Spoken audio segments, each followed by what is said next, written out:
about, though, just the ability to do the basics? Someone has brought to my attention that he can't even read his own mail. He can't read documents from courts. He can't read bills. And when asked for a special font or something that would help him read his own information, his own personal information, it has been suggested that somebody could read it to him, or over the phone they could give him the amount he owes. Of course, if you really want to know and understand how you get to the amount, right, that may not help you. And that's, that really is a problem, because the ADA, it covers your interactions with different entities, like utility companies or the courts or things like that.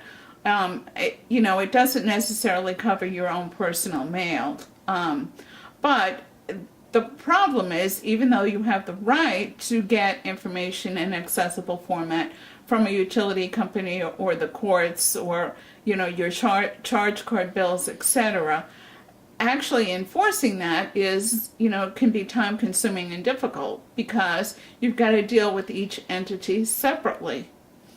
You've got to figure out the right person to contact, because most of the time when you call customer service, they have no idea what you're talking about.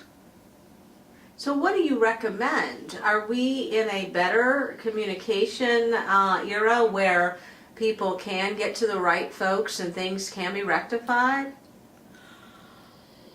We are, to a certain extent. You still have to be somewhat assertive about it.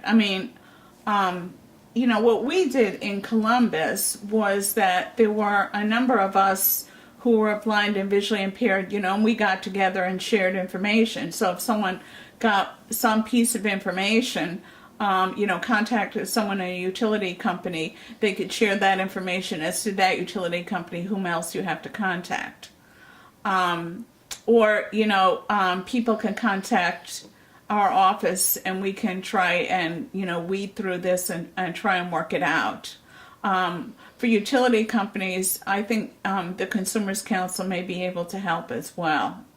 Why don't they just do it, though? It's 2014.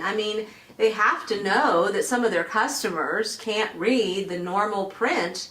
Why not just do it?